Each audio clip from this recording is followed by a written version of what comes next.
I'm JJ Heller, and this is Instrumental, a show about the big and small moments that shape our lives. In every episode, my guest and I start near the end of their story and work our way back to the beginning. I hope our conversation reminds you that every second matters, because none of us knows which moment will be the one that changes everything. Big love happens in the small moments.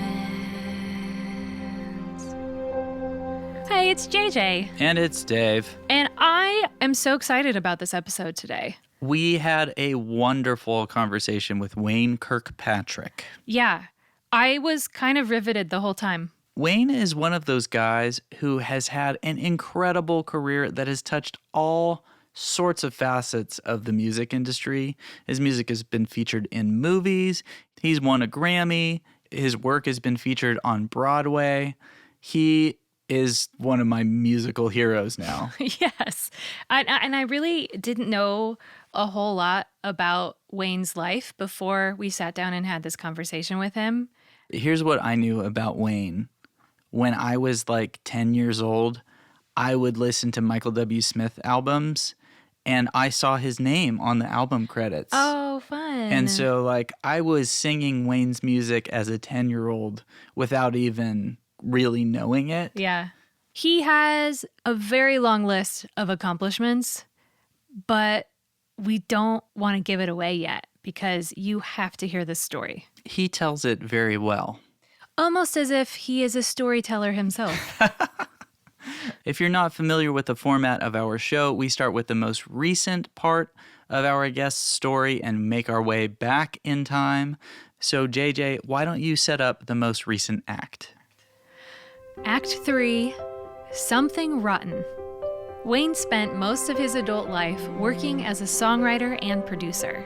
But because of his relationship with his brother, he was presented with an opportunity to expand his horizons all the way to Broadway. Well, I've always been into theater since high school, and so has my brother. And my brother's a screenwriter Really? out in L.A., yeah. So What's something that your brother's written? he has written Chicken Run Really? and James and the Giant Peach. Wow. Yeah. Over the Hedge. So like a lot of family. Yeah, he did a content. lot of stuff in animation. He started off at Disney, and then from there started working with DreamWorks. And we always talked about we wanted to write a musical. And we had this idea that we would toss around just whenever we were together, that for the longest time we just called that Shakespeare idea. And whenever we would get together, we'd go, hey, I had another thought on that Shakespeare thing, what if, blah, blah, blah. And they'd go, oh, yeah, that could be funny. We should write that one day. And we did that for about 15 years. We should do that sometime. Yeah, we should do that. And then it just so happens that this guy named Kevin McCullum, my brother had worked at Disney World back in his 20s, street theater. And Kevin McCullum was in the Broadway review show that was at Disney World. So that's where they first met. Kevin was in my brother's student film. Kevin left California and got into producing theater. And his first big show was Rent.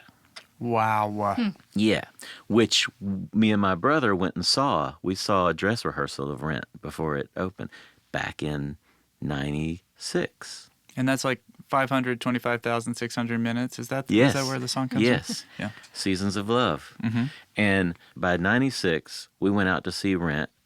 Change the World was out, and James and the Giant Peach was out. So You guys were all riding high. and so we were in a car with Kevin McCullum in 96. And Kerry, my brother, he said, me and Wayne are thinking about writing a musical. And he said, well, I'd love to see what you guys come up with. Like, oh, okay. Now, it was 2010 when we pitched the idea So to Kevin. 14 years went by. Yeah. of talking about, that's the 14, 15-year period that I'm talking about where we were like, hey, we should write that one day.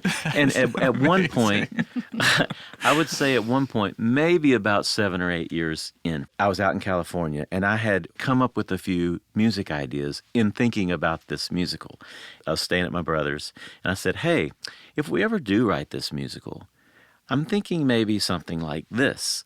And I played a little bit of a song, and then I played another little bit of a song. And as Carrie tells the story, his first thought was, well, that doesn't sound like Sondheim. And I was like, well, we're not Stephen Sondheim. We should just write what... Yeah, be yourselves. So another few years later, we were like, we have this door, this open door to a Broadway producer. Kevin went on to, after Rent, he produced Avenue Q, which was another big Broadway show. The Drowsy Chaperone was another big. In the Heights, which was Lin-Manuel Miranda's first show. Wow. So Kevin was a very accomplished top Broadway producer at this point, and we had his ear. I was like, we should use We that. should talk into his ear. We should talk into his ear. And But let's wait another decade. Yes. Yeah. One day we'll do that. And so Carrie said, let's call Kevin Yeah. and ask him. So he called and said, hey, if we want to pitch a musical, what do you need? He said, well, you know, Avenue Q was 3 songs and an idea. And In the Heights was a concept. Kevin's big on developing. And Kevin's not afraid of first-time writers. And we were like, well, we've got that. Can we pitch you our idea? I went out to L.A., and we had about 5 song ideas. And these were like really kind of germs of ideas. They weren't full, fleshed-out songs. And we had a general concept. Kevin came out to L.A., and we went to dinner, and we pitched it to him over dinner. And he said, I think this sounds more like a movie. I was like, no, it's a musical. No. And then we went back to my brother's house, and I sat at the piano, and I played what we had. And this was right before Christmas, 2010. Okay. And then Kevin asked if I could put the songs down. Can you record them and send them? So I was like, yeah. I sent them to him to have, so for him to live with. And I would say maybe a week or 2 later, Carrie called me and said, I just got a call from Kevin, and he said, I think you guys are onto something, and we should talk about moving forward. Wow. And then I thought, oh no, now we have to write this.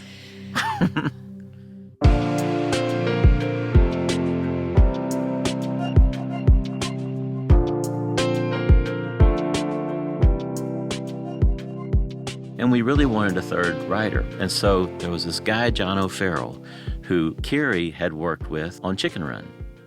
So John O'Farrell, who is British, came into Chicken Run to do punch-up work, which is what you do to come in now, make it funnier. Right. I don't know if you know the story of Something Rotten, but this is set in Renaissance England. 2 brothers who are playwrights, desperate to get a hit. They can't get anything to happen for them. And they are living in the shadow of this guy that everything he writes turns to gold. And Willie that is Shakespeare. And so it's really the struggle of them. And so what happens... You know what it reminds me of is like Ryan Lochte, who's just like an incredible Olympic swimmer. Like that's right. in the shadow of Michael Phelps, yes, right? right. It's just kind of like, Right. I am working my butt off. And I'm so good. Yes, and it's like, wow, I just can't, and I just want one hit. He's Yeah. got plenty, Yeah.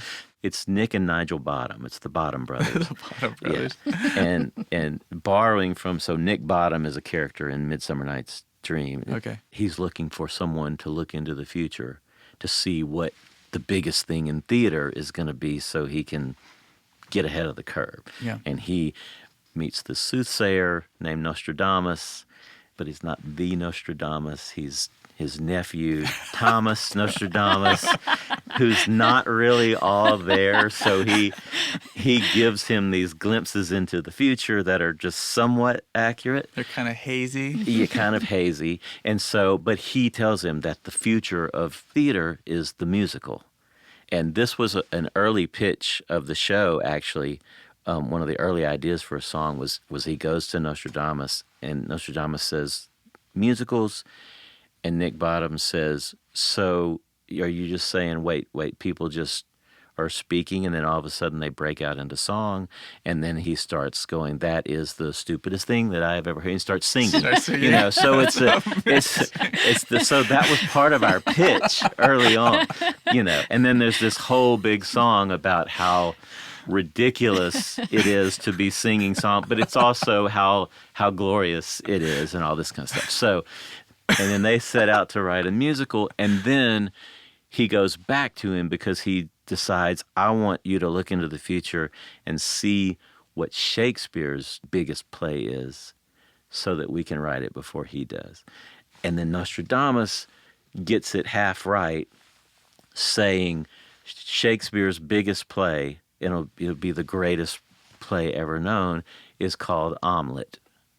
And so he's like, okay, so it's a musical about eggs? It's like, yeah, it's omelet, you know, and he's like, no, wait, it's ham something, ham omelet? They're like, yeah, that's it, you know. So anyway, so Nick Bottom goes to convince his brother, Nigel Bottom, we're writing a musical and it's going to be called Omelette, and it's going to be the greatest play ever, you know.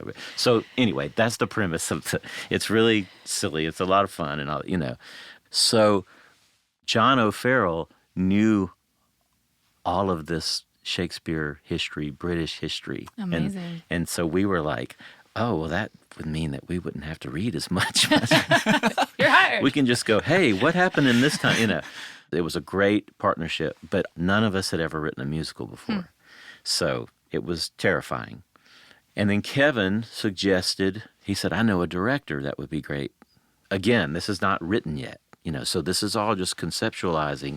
He said, I think I know a director that would be great for this, who had just come off of directing Book of Mormon, which was huge. This guy named Casey Nicholaw, and he said, let me call him. And we were in New York, me and my brother, and he called Casey, hey, I've got these guys in my office, and they've got this idea for a musical, and I think it'd be up your alley. I think you would like it. So Casey was like, I've only got like 20 minutes, but I could come in, you know. So Casey came to the office.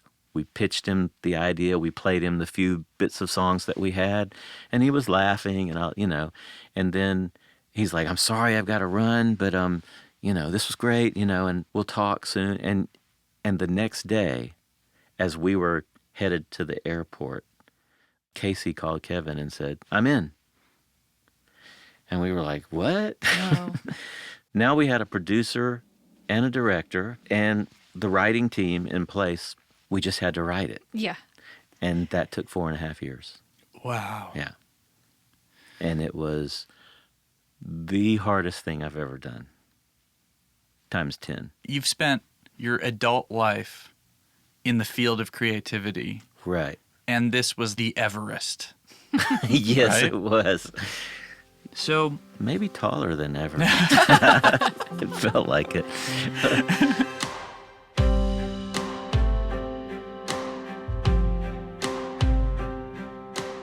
There was a song that we had to write. We had to write Omelette the Musical, which was, this is my life, that, you know, a musical within a musical.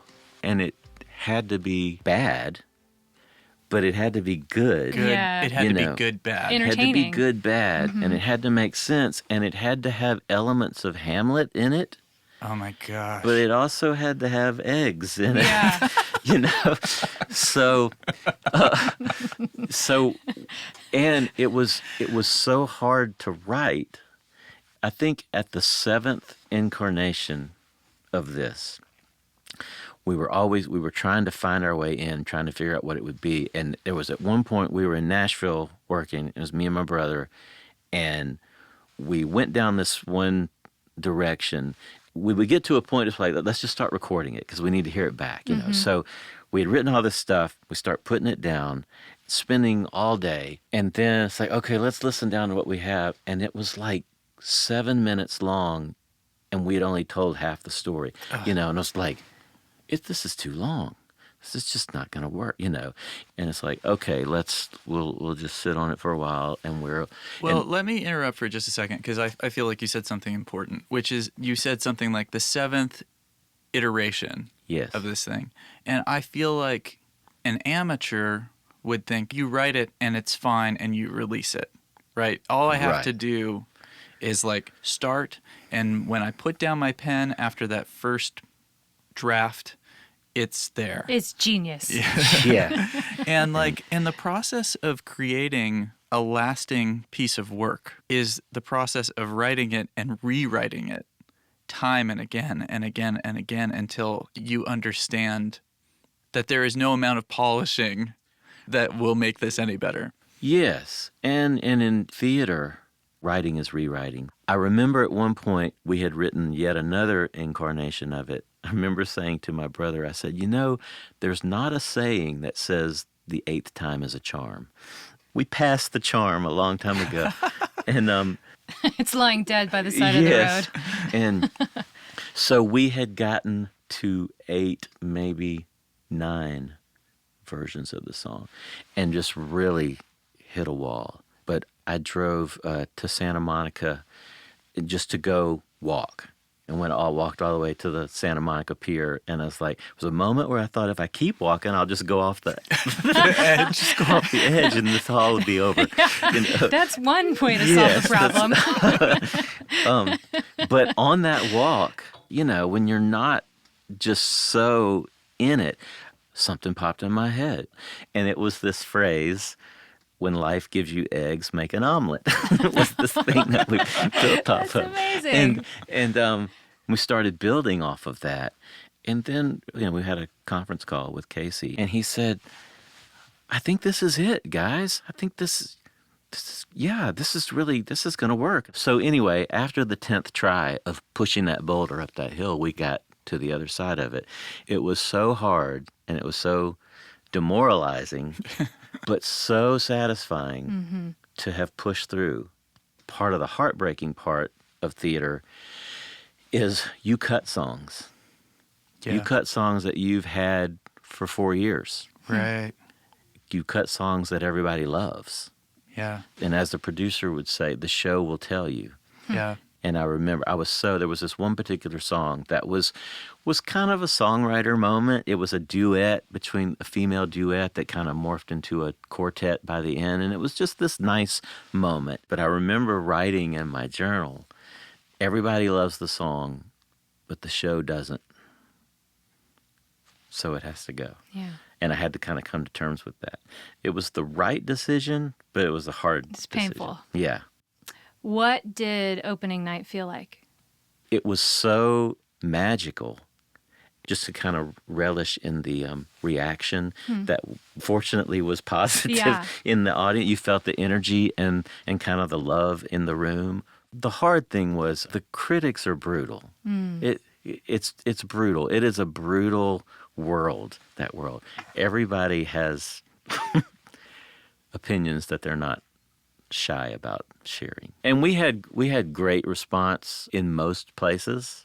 The critics were favorable for it, except the New York Times. They did not like it. What was great in the end was the show ran for almost 2 years. And there was just a love for it that you kind of started feeling. It kind of transcended that bad review. The thing that I remember the most, but because it took so long to write it, my kids, they were exposed to it long before it ever had any kind of life, and I can remember we were sitting around the dinner table one night and playing the latest of whatever we had. This particular song, which is called a musical, which is the Nostradamus predicting that the future of theater is a musical. It's a big production number. And my daughter said, this song could open the Tonys. I can just see it. You're opening and I'm like, okay, first of all, I don't even know if this show is ever going to get off the ground, much less be included in any kind of Tony situation or open. I'm just like, yeah, sure. Hold on, little girl. Yeah. And she's like, no, I can just see it. And so anyway, flash forward to several years later, I'm sitting in the Tony Award ceremonies with my whole family. My kids are there, and they're opening the Tonys with this song from our show. I'm like, that was the full circle moment for me. It kind of comes down to my family that had kind of experienced this and witnessed the angst and the timidness and the intimidation and the insecurities about it, but them just so in and dreaming beyond what I even allowed myself to dream about, and then to be able to have them all there and share that moment with me. That was it. Was there a moment where you were able to like watch it and just allow this sort of like emotion? Yeah. In one sense, anytime I watched it, because it was like, wow. But I remember there's a moment in the show, that moment, a musical, that song, which happens about 20 minutes into the first act. It is a 9-minute long production. Wow. And it is everything, the kitchen sink of, just everything. And it is dancing and singing. It is the chorus and the feather flame, all that kind of stuff. Like the quintessential musical number. Yes, it is Ziegfeld, and all of this. But it is a comical song, and it references a lot of songs in musicals, and it makes fun of musicals, and it pays tribute to musicals all at the same time, And much to our surprise, at the end of that number, it would get standing ovations. Or it would get huge rounds of applause, lengthy, rounds of applause. And I was like, oh, this is what they call a show-stopping number. And I had only seen it once before in a Broadway show myself. I saw this show called Pippin, and Andrea Martin did this number in there and got applause for like 5 minutes after. And I was like, oh, this is a show-stopping number. Wow. So then when we're watching ours have that same effect, I was like, wow. And it gets so much laughter and so much love within it. So I remember one night there was a group of high school students. They were all wearing the same color shirt, Right. from their high school. And this was a theater group of kids. And they were sitting up in the mezzanine. And I just thought, I'm going to go up there. And I watched them watch a musical. And just watching them just guffaw over and just bent over and laughing and getting all the references because they're theater students and just looking at each other and going, oh, that, and the joy that I had from watching the joy that they had from watching it, that was like, okay, that's all I need.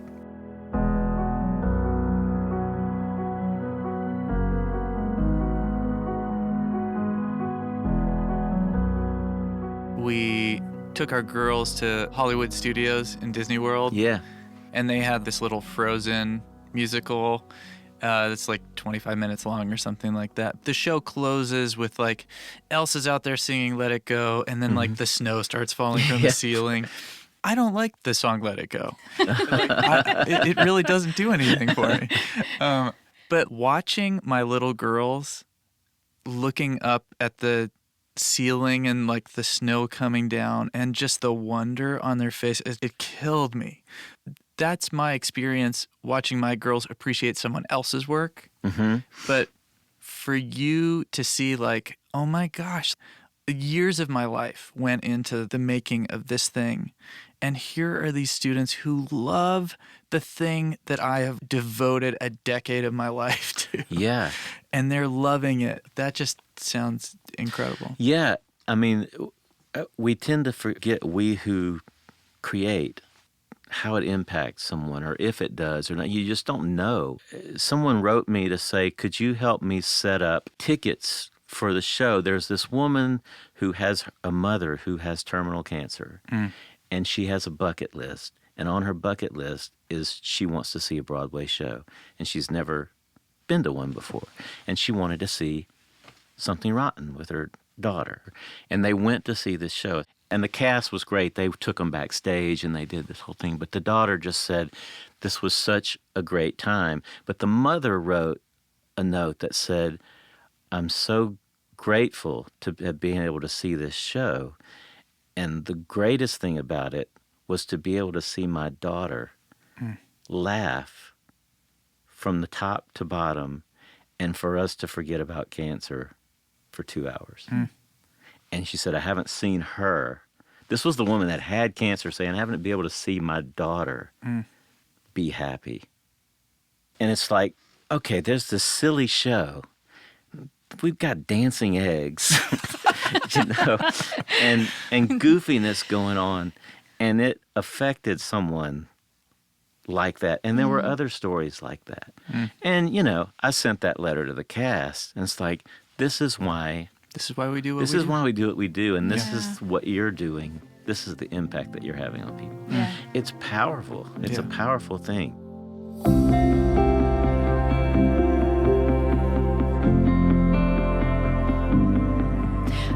I think that's one of the really special things about art, how somehow we can lose ourselves in the moment and kind of be caught up in the imagination of it all. And I think that's what happened for that mom and her daughter, that they were able to forget about the pain that was happening in their current circumstance and just immerse themselves in the joy of this Broadway musical.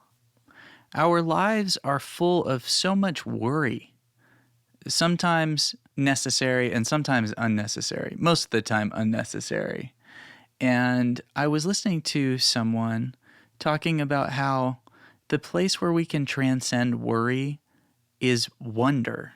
When we reach a place of wonder, we're transported outside of ourselves into just an experience of taking it in as opposed to trying to synthesize and process. Yeah, and hyperanalyze everything. Yeah, that's right. Hyperanalyze. Well, in order to start Act 2, we need to travel to 1991, the early 90s. 91. You want to know what I just found out about 1991? Tell me. Guess what famous person was born then? Taylor Swift's younger brother. He is so famous. What's his name? I don't know. I'll give you a hint. When your legs don't work like they used to before, and you can't sweep you off of your feet. There's a lot of wrong pronouns in there. And you can't sweep you off of your feet. I would recognize that voice anywhere. Ed Timberlake. Wrong. Justin Sheeran.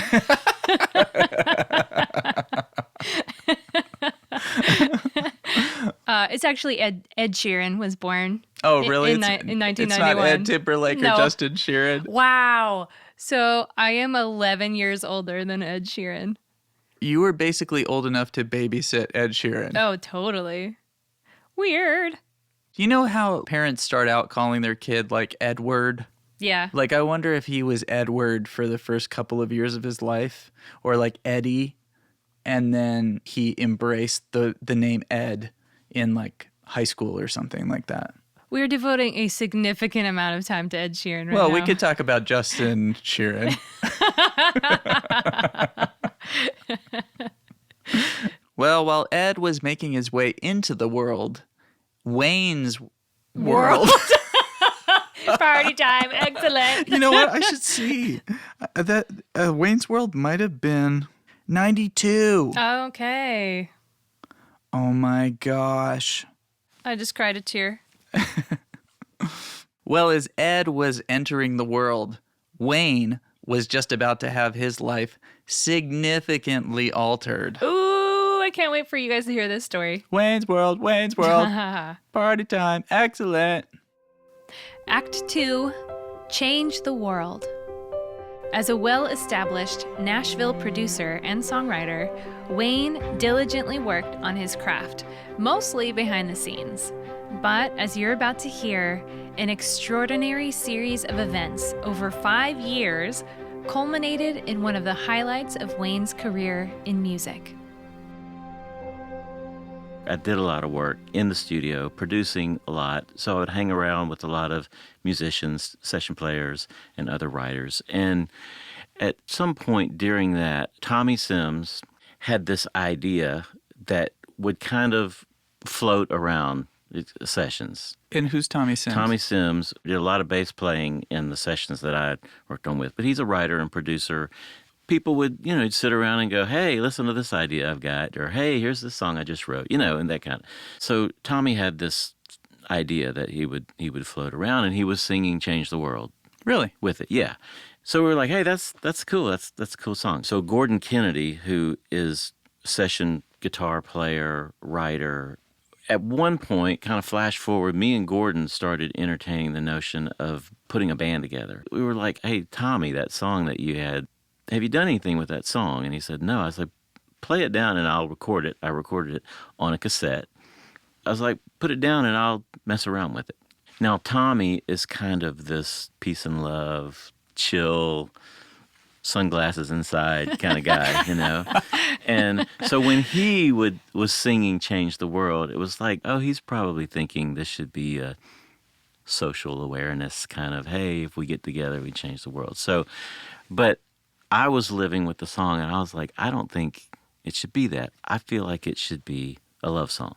So was the only thing that existed like the chorus, basically? He had an idea for the verse musically, and a kind of a rough framework of the chorus. So it really needed a lyric idea plus embellishment. Yeah. He was singing Change the World. At that point, what I would do is I would take the cassette and drive around in my car, which is the way, especially back then, if I was working on lyrics, that's kind of where I would do it a lot of times. Where would you drive? Where wouldn't I drive? Sometimes I would actually drive. I don't recommend this, but I would kind of go, where am I?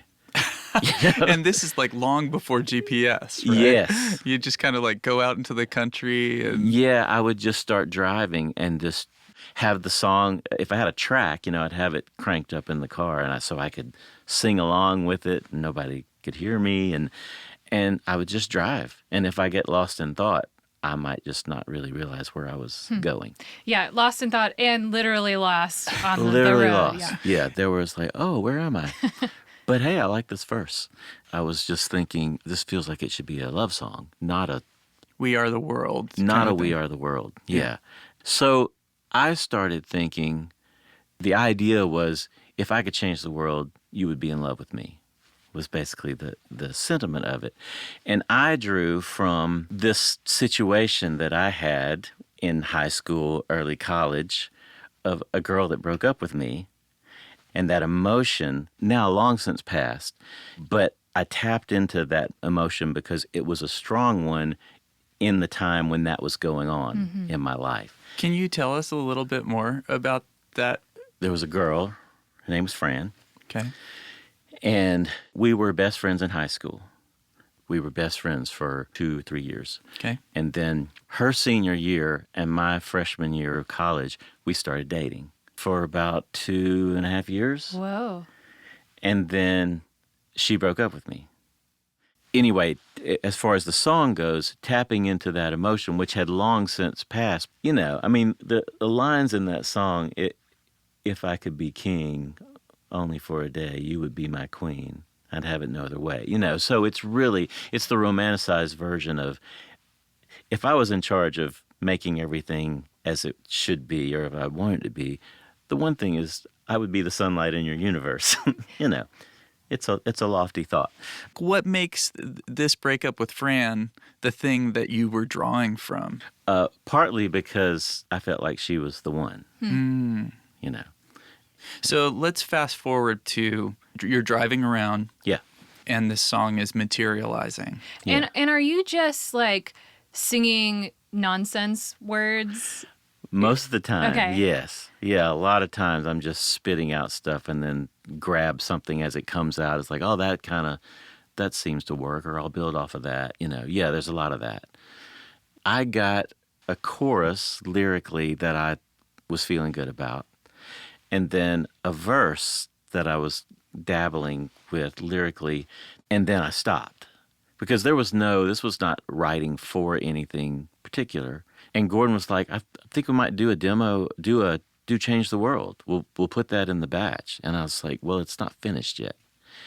And he said, well, give me what you have. So then Gordon took it and finished it up. It was kind of this marathon, hand the baton off to when we never sat in the room together to write it. We put that in the batch with a new batch of songs that we were doing for the band, and we sent it to the guy at the record label who had expressed some interest. He heard the new batch, and he said, I just don't think I hear any singles. Classic. Yeah.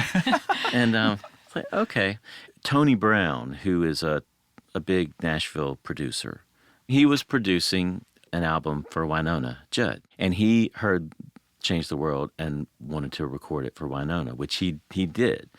There was a woman named Kathy Nelson who was a music supervisor for Touchstone Pictures. I don't think it's around anymore, but at the time they it was were a big deal. Big deal. Oh yeah, I can totally visualize the logo. The thing scrolling across Yeah. left to right, and then in a circle, the kind of like the yellow, kind of lightning squiggly, bolt. Yeah.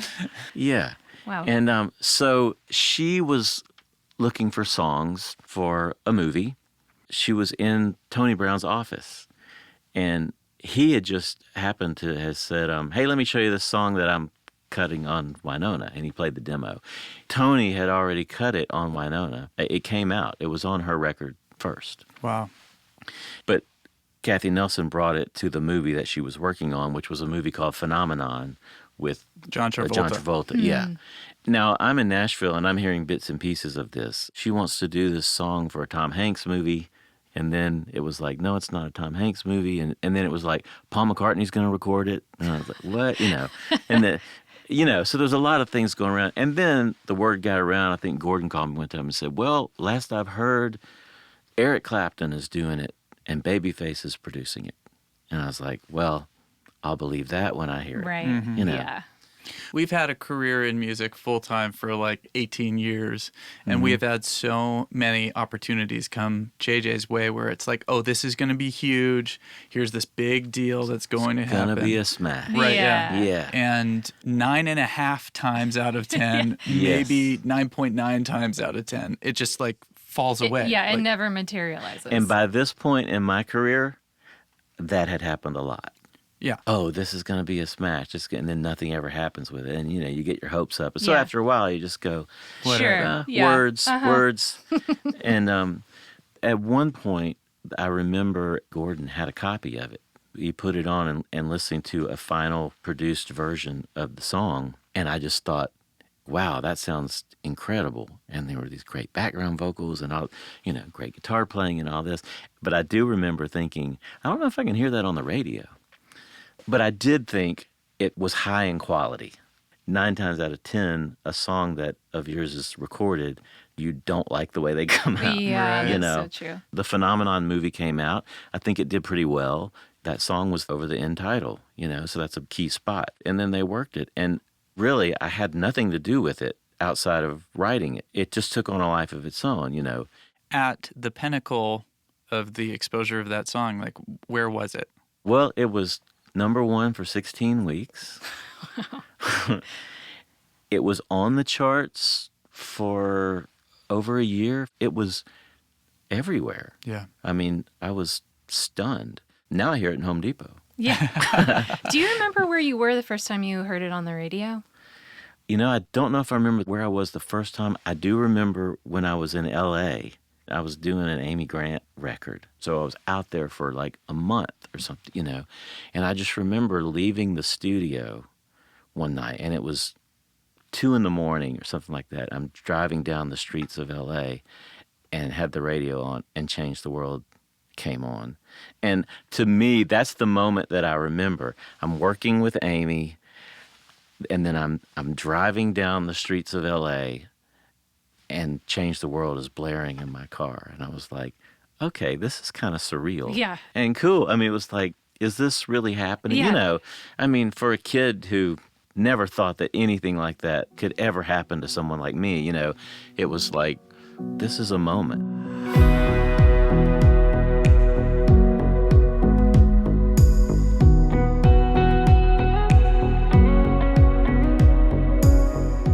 go to LA and you're from Nashville, there was this preconceived idea that you're just a hillbilly in nicer clothes or something. I don't know.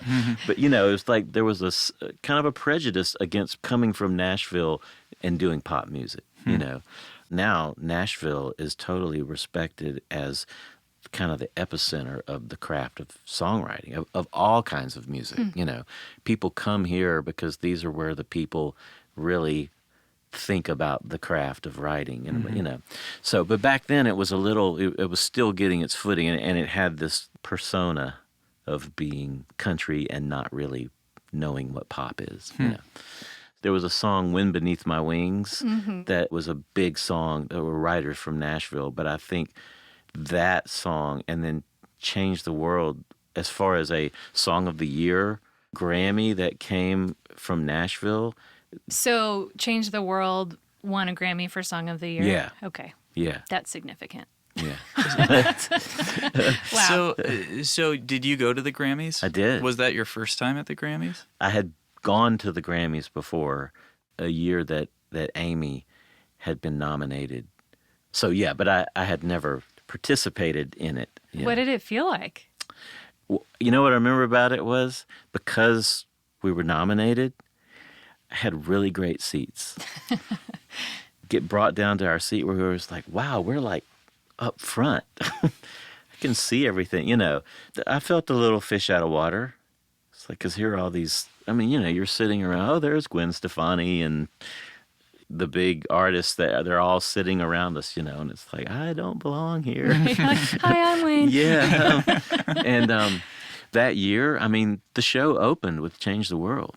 Really? Eric Clapton sitting on a stool, Eric Clapton and Babyface, I think, And then Eric Clapton won a Grammy for Change the World, and Babyface won for, whatever, Record of the Year. And then the songwriters won for song. So it won 3 Grammys that night. Wow. And I was like, what is going on, And, and it was surreal. But you know what I remember? When they announced our name and we walked up there, what I remember was walking up, and this, by the way, is terrifying to me, to have the thought of having to get up in front of all of these people, real living people, and say something, which is say something profound. Is not my comfort zone, and walking up the aisle and rounding the corner, the person that was in my view that was just cheering me on and just going, yeah, go Wayne, was Vince Gill.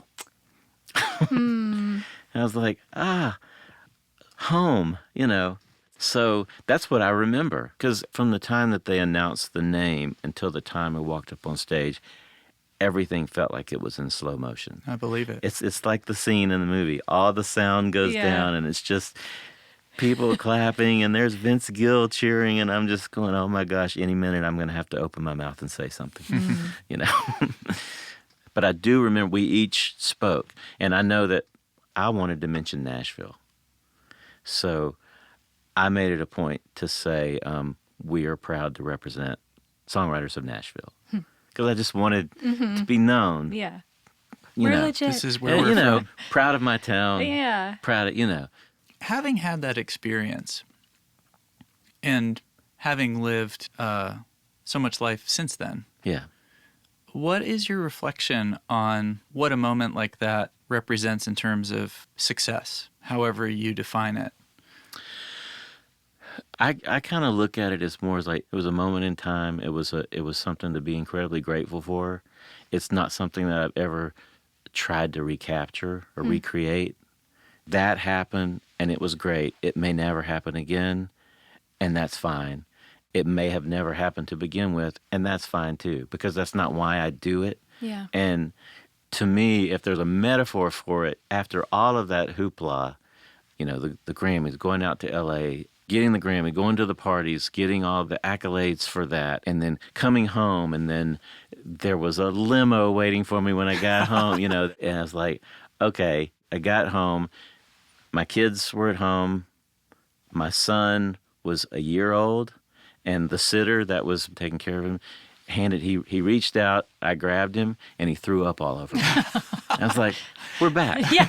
Okay, we're back. And we're back. And that is the real life of it. All it meant was I can maybe keep doing what I love to do for a little while longer.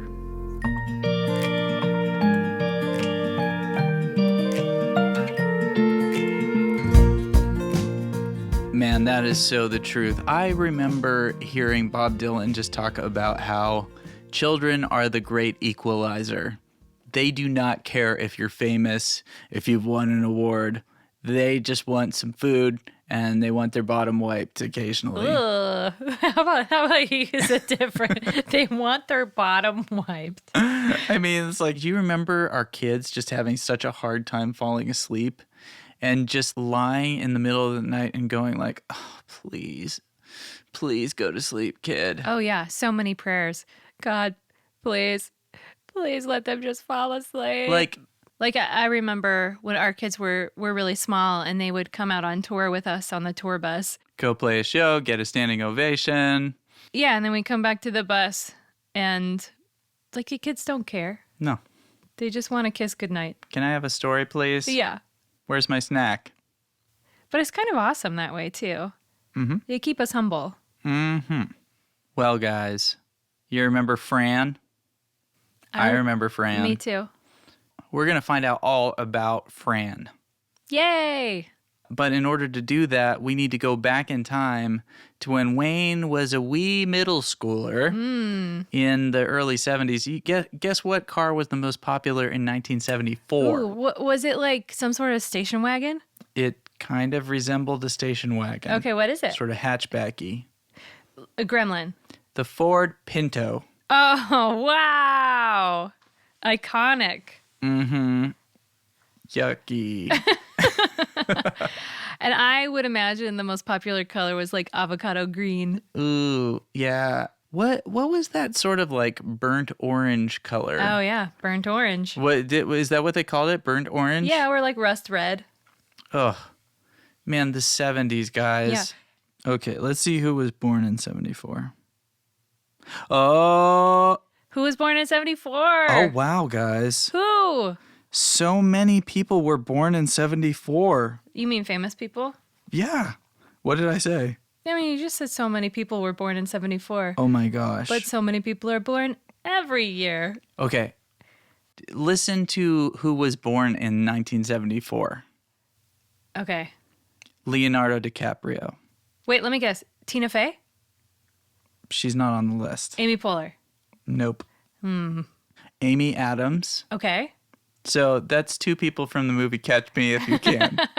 The entire cast of Catch Me If You Can. We have one stipulation. What year were you born? You're hired. Joaquin Phoenix. Wait. Joaquin. Oh, Joaquin.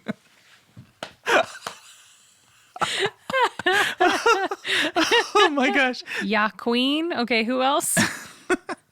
Those were the main ones. Yeah. Wow. Queen Phoenix. It was a good year. Yeah. Well, let's hear about the early years of Wayne's life. Act 1, Pursuing the Dream. Wayne fell in love with music at an early age, but it took some trying circumstances to give him the push he needed to jump in with both feet. This act includes a camp musician, landscape architecture, and a popular song by Amy Grant. I grew up in this small town, Alexandria, Louisiana, which is central Louisiana. Right at the end of my 8th grade year, we moved to Baton Rouge, and which was I was 12, 13, leaving my friends and leaving. I had a girlfriend then too. That was as much as you can have a girlfriend when you're 12, or whatever. And I can remember being in my car. We were driving, listening to the radio in the car, the radio station that I had laid up in my bed at night listening to on a transistor radio with an earpiece, I just remember, it was kind of pathetic, but the radio station was playing and I had my ear to the speaker because the farther away you got away from the town, the signal was fading. And I was just like, wanted to listen until I could not hear anymore, till the sound just faded away. And then it was like, and there goes my childhood, That's what I felt And then like. there's nothing. And then there was, the void Empty. that was Baton Rouge, And here I was in the summer not knowing anybody. And I ended up at a camp, and there was a guy there that was doing the music, and he played guitar. And he showed me a few chords. And when I got back home from that camp... Do you remember that guy's name? No. I wish there was some great, and it was James Taylor. Yeah. Paul McCartney. Yes. But Turns At out a church camp. Turns out it was Rusty Van Horton. yeah. I don't remember his name, but I started getting into this guitar, and I just got a book called Instant Fun with Guitar, and I sat in my room and taught myself to play guitar. I didn't know anybody. I think my mom was just like, hey, she'd sing the old gray mare. And I was trying to change chord, and my fingers were hurting. And I became so obsessed with it. As soon as I got to where I could change chords fast enough, I started writing. Writing became very therapeutic for me. You not only are able to express and explore how you're feeling, you kind of discover how you're feeling, in that process. So I was like, if I've got to write about this, I have to confront my feelings about this. And, I don't know if we hadn't moved, if I would have been inclined to take up the guitar, which then led to writing. It was my way to communicate. So what happened was I really got into John Denver. All I had was the records that I would listen to. They were my teachers. And then I got completely, before you know it, I had every John Denver record he had ever made, And I knew every song. I knew how to play every song. And I would listen to his finger picking and try to finger pick exactly the way he did. And then I graduated from John Denver, and I started, my dad brought home a James Taylor album one day. And I was like, oh, this is cool. And this is more complicated. And then I'd start trying to learn those songs. And I was also learning about songwriting. So the first year that I went to high school, I was asking my parents, I was like, what do you take? What category is it if you want to, the thing where they do plays? And my mom was like, why do you want to know that? And I was like, I think I might want to do that. They're like, really? I mean, this is like... Super quiet kid. Yeah. Maybe said 12 words my whole childhood, They're like, really? You want to do plays, On the stage? Yeah. And I was like, yeah, I'm kind of interested in that. So I signed up for a drama class.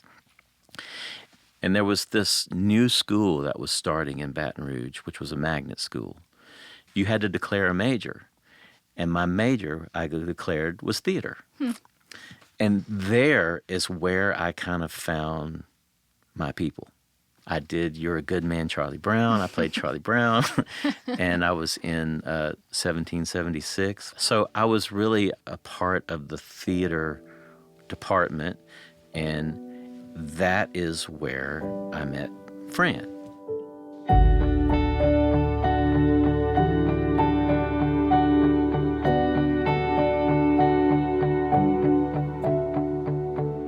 She liked being behind the scene, that she ran lights and did all of that kind of stuff, But what happened was, out of high school, I looked into the landscape architecture program at LSU, and I just decided that will be something to fall back on, which it wasn't until years later you kind of start realizing when you're pursuing something like music or something, you don't do it half-heartedly, So part of it, too, was I was dating Fran at this point, and I really didn't want to leave her. Part of it was my own fear of being so bold as to step out and do something beyond the city limits, Fran came to LSU the year after me, so, and I was really just kind of wanting to do whatever she wanted to do. I would go to pick her up and go, what do you want to do? Her side of it is like, just once, wouldn't it be great if you came and had a plan, instead of just being a limp noodle, of just, no direction. And I was pretty rudderless. I had dreams, but I was not really acting on them. And that's not very attractive, really. At one point, that got to be just unattractive enough for her to go, I think maybe we should date other people. The dreaded, oh gosh. So of course I didn't want to do that. I didn't want to, but she did. So that was kind of the culmination of what led to the breakup, right? And which led to the me going from the happy-go-lucky person that I was to, at one point, my dad even going, I'm kind of worried about you because you're normally just kind of that happy-go-lucky, and you just seem kind of down, Well, I mean, it sounds to me like part of the reason why you were happy-go-lucky is because Fran got to make all the decisions. You got to go maybe along, so. right? Oh, you're going to psychoanalyze me now? Well, I just mean... Yeah, no, that's true. But, I mean, like, here you are for the first time in your, young adult life without a decision maker. You have to figure out, okay, Right. What is it that Wayne wants? Right.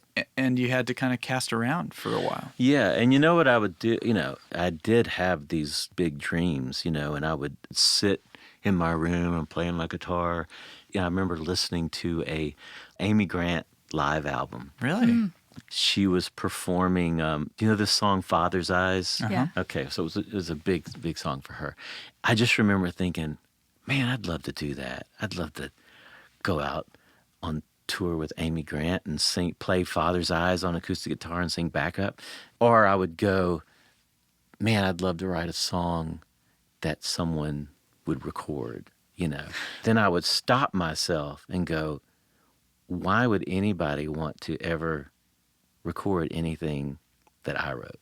I would kind of stop my dream just because I didn't have the confidence in myself that I would really have what it takes to do that, And then there were a series of things that happened in my third year of landscape architecture. One of them being, there was a class that I had to take, and the assignment in the class, one of them was you have to do something in front of the camera. Someone would get up and do how to pot a plant, or how to prune a tree, a bonsai tree or something like that. And so when it was my turn, I sat on a stool and played a song that I wrote. When I was done, there was polite applause. And then the teacher just looked at me and said, "What are you doing in landscape architecture?" And I said, "I don't know."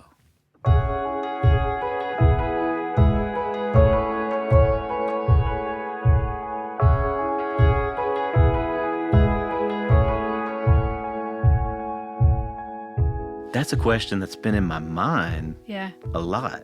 I don't want to be a landscape architect. Yeah. And why am I here? And so I sat out a semester. I decided to drive to Nashville. I set up an appointment to look at Belmont. It was college at the time, Belmont College. So it's a music business program. They have a recording studio. And there was another friend of mine that was a guitar player in Baton Rouge that was also interested in it. I was like, let's drive up together and we'll go look at the school. And I was like, this is just calling my name. On that weekend, there just happened to be a concert that was going on that was Gary Chapman. He wrote Father's Eyes. Amy Grant did a duo with him. And there was this guy playing keyboards, this guy named Michael W. Smith.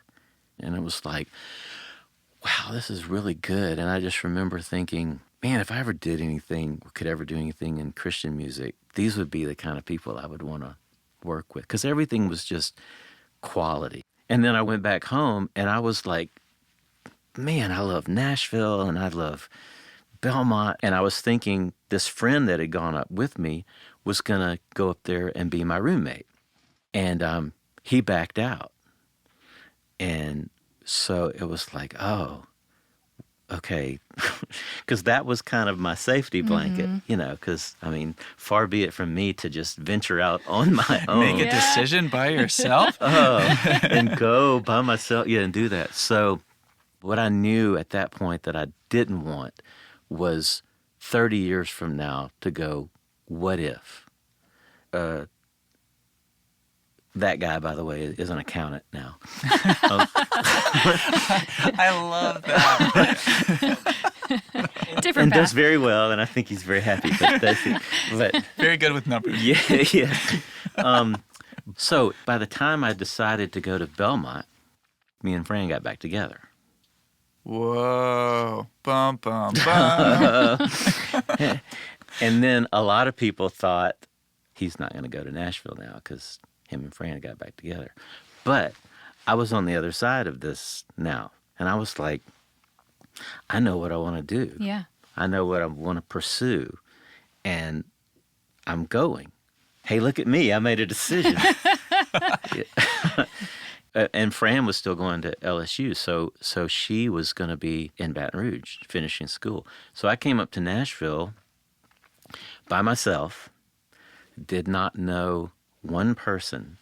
This was very bold for me. It sounds like it. And I can remember driving up 65, coming into town, that Wedgwood exit. Mm-hmm. And the butterflies in my stomach just going, oh my gosh, what am I doing? What am I doing? What am I doing? Because, I did not know a soul. And I took a class. The teacher of the class said, if anybody ever needs any advice or need help, feel free to come to me, and I'm happy to talk to you. And I thought, okay, in my be bold, I mustered all I could to go up to him after class one day and say, would you mind listening to my songs? And he said, yeah, meet me Saturday, come like in the parking lot behind where the class was. Sat in his car and had a cassette and played him 3 songs. And he said, I don't see any potential in songwriting. Your voice is not commercially competitive. I mean, but you just totally obliterated. Wow. I was like, okay. So I left, and then I just found myself wandering around campus, just totally deflated and just going, why am I here? I don't belong here. I don't have what it takes, And it was really like, wow, Nashville's mean. Yeah. And From my survey sample of 1. Yeah. exactly. Yes. It took me a few days to go, okay, consider what his circle is, what his tastes are, what he's, I mean, it was actually good training in this business. There's constant rejection, and you have to pick yourself up by the bootstraps and press on, Mm-hmm. So I was so focused on what I wanted to do.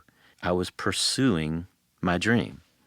And I had this long distance relationship With Fran. And this was, of course, before internet and cell phones and all that. So it's like we wrote letters and would get the payphone in the dorm and call, and we'd see each other on holidays, I was pursuing my dream. She graduated from LSU, and then she came up to Nashville, and we dated for another 2 years or so, and then we stopped dating because we got married. I was hoping that's how the story Yeah. ended.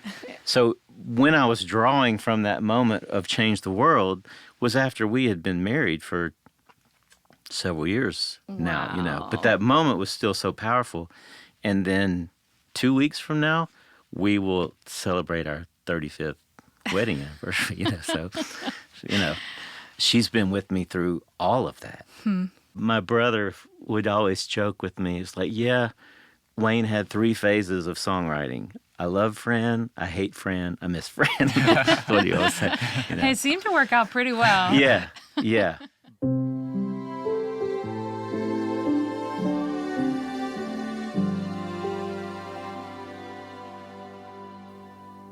where do you think you would be if Fran had never broken up with you? I might be planting bushes somewhere in Baton Rouge. It's kind of scary to think about that, you know. Some of the hardest things that happened to me were so pivotal for me, that just kind of thrust me beyond my comfort zone. I don't know. All I do know is because of everything that happened when it happened, and even with the songs that I had with Amy Grant, and then the friendship that I developed with her, she asked me to go out on tour with her and be the band leader and put a tour together. And when we were putting that show together, I was like, we should do an acoustic set, and we should do Father's Eyes. And I got to play acoustic guitar and sing backup. Me and her doing Father's Eyes. Wow. And it was like, which would always take me back to sitting in my bedroom and going, man, I'd love to go out on tour with Amy and do Father's Eyes. I actually got to manipulate that into happening, and I got to tell her that this is something I've always wanted to do. I love it.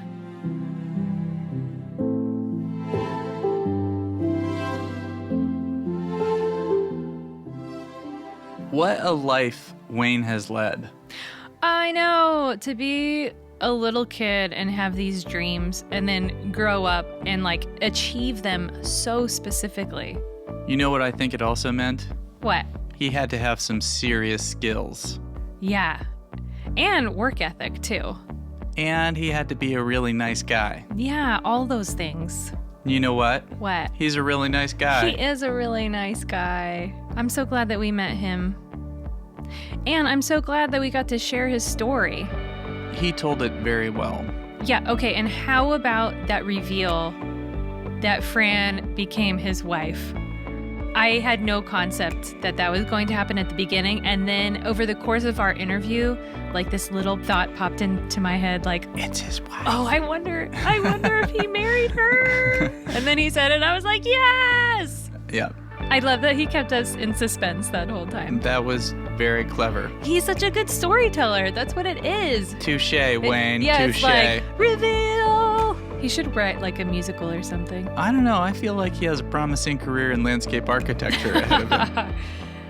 Well, sadly, this episode has come to an end. No, it hasn't. We have one more segment left. Yes. It's called Let's rewind the tape.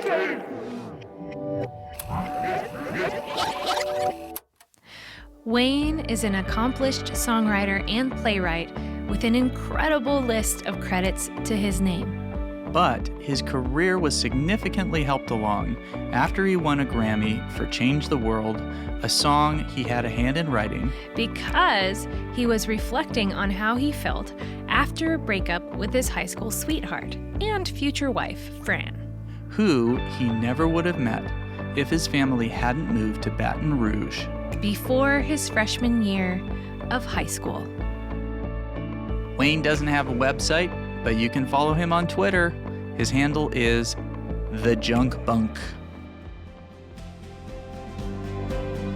This episode of Instrumental was produced by me, JJ Heller. And me, Dave Heller, Our theme music is my song, Big Love, Small Moments. that I helped write.